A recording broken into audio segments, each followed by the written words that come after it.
सोनू नाम का एक लड़का था। गांव के एक कोने में उसकी झोपड़ी थी। उसके माता और पिता कुंभ के मेले में खो गए थे।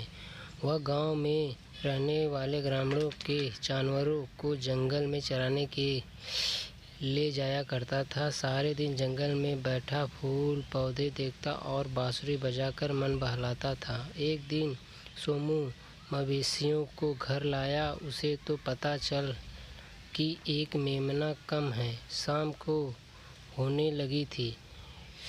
सोमू ने कुछ सोचा, फिर वह अकेले जंगल की ओर चल पड़ा। वहां जाकर मेमने को ढूंढने लगा। अंधेरा होता जा रहा था। सोमू मेमने को आवाज़ देता हुआ इधर उधर देख रहा था। थोड़ी दूर पर ही उसे मेमना घूमता हुआ दिखा। सोमू ने उसे गोद में उठा लिया और फिर गांव की ओर चलने लगा। तभी जंगल से किसी की दर्द भरी आवाज़ सुनाई दी। सोमू एक पल के लिए रुका और अपने आप से बोला, ज़रूर कोई मुसीबत में है। मुझे देखना चाहिए, आखिर क्या बात है। वह आवाज़ की दिशा में चल पड़ा। उसने देखा कि तालाब के कीचड़ में एक जगह दलदल बन गया था। वहाँ घोड़े का एक बच्चा फंसा हुआ था। सोमू को देखकर घोड़े का बच्चा आशा भरी नज़रों से सोमू की ओर देखने लगा। उस बच्चे को देखकर ऐसा लग रहा था कि वह सोमू से बचाने के लिए प्रार्थना कर रहा है। सोमू ने उसे देखते हुए कहा, ठहरो दो, चिंता मत करो, मैं अभी तुम्हें निकालता हूँ इस दलदल से। सोमू ने अपनी गोद में लिए हुए मेमने को किनारे पर छोड़ा और तालाब की ओर बढ़ चला। तालाब का पानी बहुत ही ठंडा था। उसने सोचा कि ठंड बढ़ रही है, दिन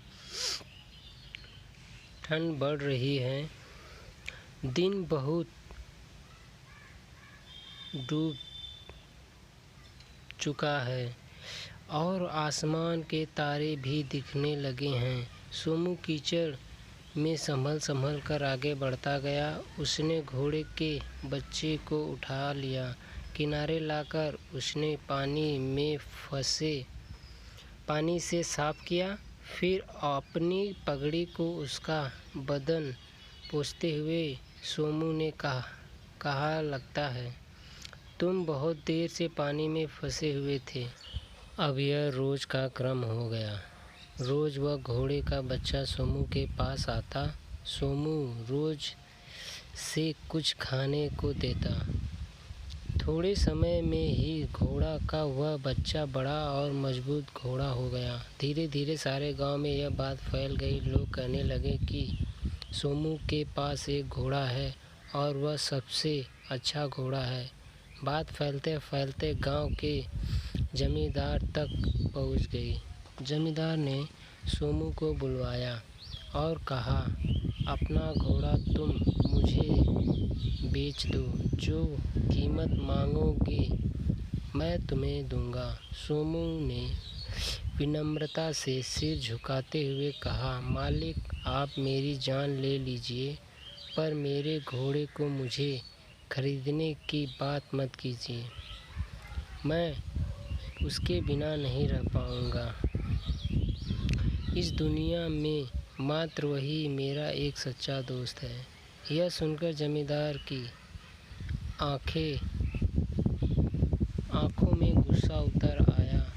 उसकी आंखें लाल हो गईं। उसने सोमू पर चिल्लाकर कहा, लड़के तू जानता है किससे बात कर रहा है? मैं तेरे टुकड़े करवा दूंगा। सोमू चुपचाप वहाँ से चला आया।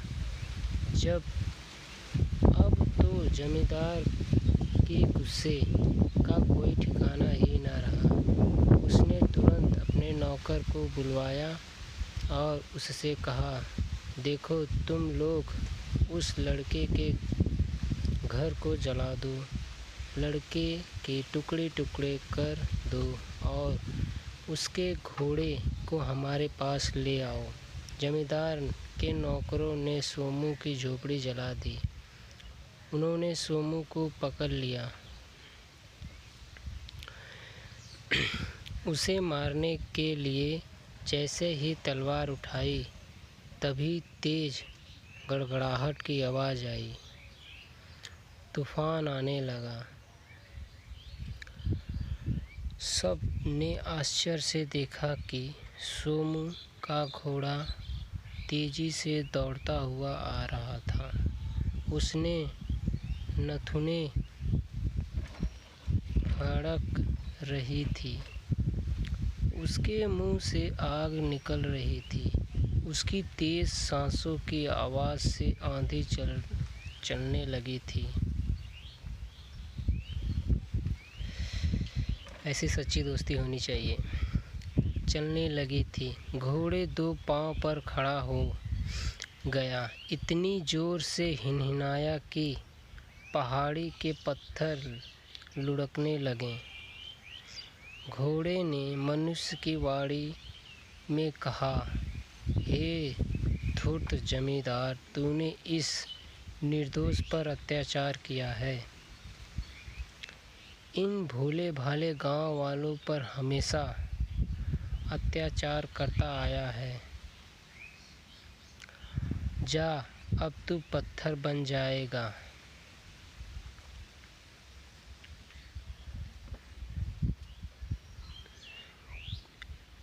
वह घोड़ा नहीं था। देखो दोस्तों, यह कहानी एक सच्चे मित्र की है। यह कहानी अगर आपको और आपके दोस्तों को अच्छी लगी हो तो प्लीज़ इसे शेयर कीजिए और चैनल को सपोर्ट कीजिए।